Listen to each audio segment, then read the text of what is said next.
Let's move on to the second category of your credit score, which is your credit utilization. Now, what is credit utilization? Credit utilization is the percentage of your overall credit that you're using. So let's say, for instance, you got five $200 credit cards, right? That means your overall credit limit is $1,000. If you max out one of those $200 cards, you are now using 20% of your overall credit, right? $200 is 20% of $1,000. So your credit utilization would be 20%. If your credit utilization is 20%, yeah, matter of fact, anything under 30, you good. So 29 and under, you good. And if you want to be golden, you want to stay between 2 and 9%. That's going to increase your odds of getting whatever it is that you're applying for. Now, it's not going to guarantee it, but it is going to increase your odds. And that's what we're here for. We try and do all of the things that are going to be in our favor, right? They're going to benefit us in terms of getting whatever it is that we striving to get. So for best results, keep it between 2 and 9, and definitely 29 and under, you good. Now, just because your credit utilization is over 30%, right? Because realistically, what is 30% of a $200 credit card? Remember, I said you had 5 credit cards with $200 each on them. What is 30% of that? $60. 60? What we look like only spending $60 on each card? That's crazy. Don't even make sense, right? However, you can go above that 29 percentile. The thing is, just don't do it when you're trying to apply for some new credit, right? You know, when you're trying to apply for something new, get that thing down and then apply and then let it run back up. But realistically, just because you're over 30% doesn't mean that you won't get new credit, doesn't mean that you won't get credit limit increases. I know for a fact, you know what I'm saying? I done maxed out some of my cards before and they increased my limit. And I'll tell you about that in a minute. But realistically, anything over 30%, they start to look at you like, using more than 1/3 of your credit line. Maybe you're going through something, maybe you're not, so we might wait, we just want to see how things play out. And that's how they look at it. Now, what you don't want to do is go over your limit. You don't want to max out. If you max out, right? Well, pardon yourself, not max out. Well, you don't want to max out, right? Let's start there. You don't want to max out. You don't want to use 100% of whatever it is that they're giving you unless you're going to pay that 100% in full, right? So if you pay that 100% in full come the payday, that's good. But if you use 100% and then come that payday, you only pay the minimum, yeah, it's looking like you need money, right? And like I said, every situation is different. It's circumstantial because you started off with 5 $200 credit cards. So realistically, if you max out one credit card, that's $200. But to a creditor, you 100%. They see 100% credit limit, right? Now, what some companies will do is they'll look at you and say, oh, he used 200 and then he paid the 200 back. Let's give him 500. Right? And then, let's give them 1,000. Like, everybody's different. And depending on your situation and your credit score and your profile, it's all going to vary. But the reality of the situation is you don't want to be at 100% for long. I'll say that. I'll leave it at that. Now, I can tell you for a fact what you don't want to do is go over 100%. Right? You don't want to go over what they allow you. You're like, how can I go over what I'm allowed? You can go over what you allow. Trust. That number is just a number. If they tell you your limit is 10,000, they just don't want you to go over 10,000. You could definitely go over 10,000, right? Anybody ever had a $200, $300 credit card and then you find out in collections they saying you owe like $1,200? Yeah, that's way over that $200 limit, right? Okay, cool. So you get what I'm saying. It can happen. Now, the reason they don't like you to go over 100% of your credit limit is because put yourself in their shoes. Put yourself in their shoes.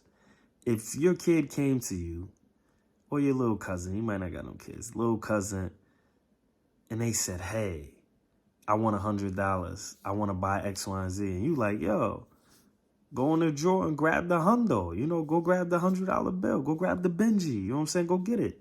And then you come back and you count your money up and there's an extra dub, an extra $20 is missing. You're going to feel some type of way. You're going to be like, hey, you asked me for $100. I extended that to you. And then you exceeded that. I don't like that. Without my approval, I don't like that. And that's the same way they're going to feel. Now, if you go over 100% of your credit score, like your credit score here, you go over 100%, your joint not going to skydive to the bottom. Your joint going to bungee jump. Yeah, your credit score going to bungee jump. How do I know? I know because it happened to me. It happened to me. Now, I wasn't aware that when I did a balance transfer, right? Because I told you I like to do balance transfers. I maxed my Discover out, maxed it out 100%. Put that money in my checking account. I got plans, right? You say, I got plans for you. That's what I told that money. And I didn't know that when they charged the interest on it for the following month, that it was going to report that I was over 100%. I didn't know that because when they show you how much you owe, you don't have to pay that to the following month, right? So, if you charge something in May, right, and your bill cycle ends in June, so let's say you charge something May 15th and your bill cycle ends June 14th, you're not going to have to pay that probably to like another 14 days. So your bill is not going to be due to like June 28th, June 30th, something like that, right? Because you got a total of like 55 days from the first time you swipe it to the time you actually got to pay it. And it could vary from like 49 to 55 days. But the reality of the situation is you got about 7 weeks. So I knew that when I did the balance transfer, I had 7 weeks before I had to pay.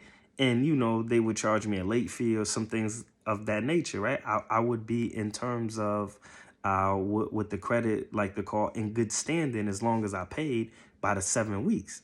Now, what I didn't know is when a bill populated, right? When it populated that next month, that it showed the interest plus me maxing out the card, which then puts me over my limit. So I was over 100%. I was only like 101%, but it didn't matter. My credit score went 75 points down the drain.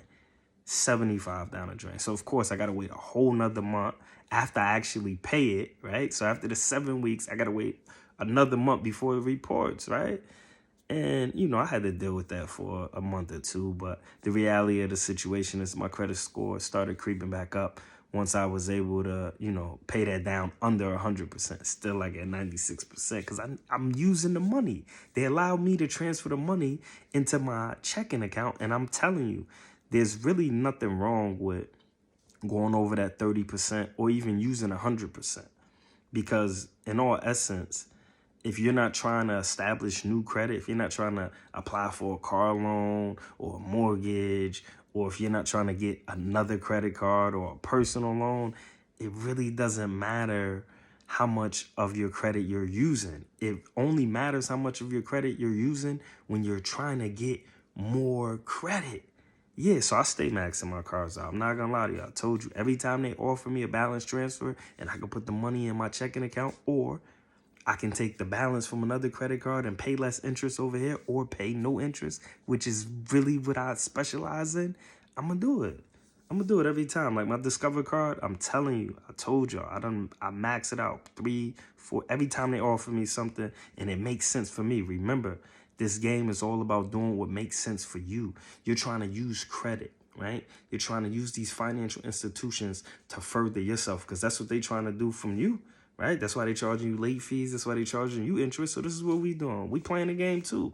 We playing the game too. So I want you to keep that in mind, that if you're not trying to establish new credit, don't even worry about this. In fact, max your credit out and pay it off, because remember, as long as you pay it off by the due date, 100% in full, it's going to show up as 0. So let me just give you an example using some actual time. Let's use May again, all right? So you charge from May 15th to June 14th, right? That's your period, your charging period. You swiping, you maxed it out. On June 14th, you're going to have a bill that populates, and you're going to have to pay it by June 28th or June 30th. So let's say that $1,000 credit card you got, or let's say you maxed out all 5 of your cards, right?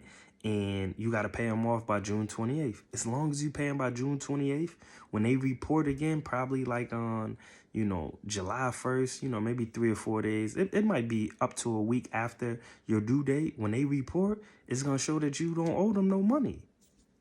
Right? So use it to your advantage, man. Use those 7 weeks. If as long as you don't leave a balance, you're going to have 7 weeks to pay that thing off, man.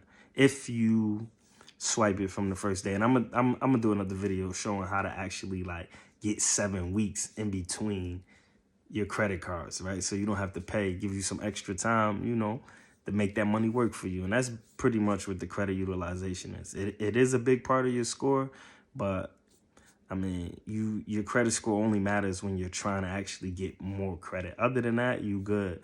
But credit utilization is something that can fluctuate. You can make that, you can change that in a matter of a pay period. You know what I'm saying? You could straight up pay you be maxed out on all your cards. If you pay them off, the next time it's gonna report, it's gonna show you at a 0 and your score gonna go up. Because remember, it's 165 points. So that's credit utilization all bundled up. I think I did a really good job bundling up. But if I missed something and you got a question, you already know.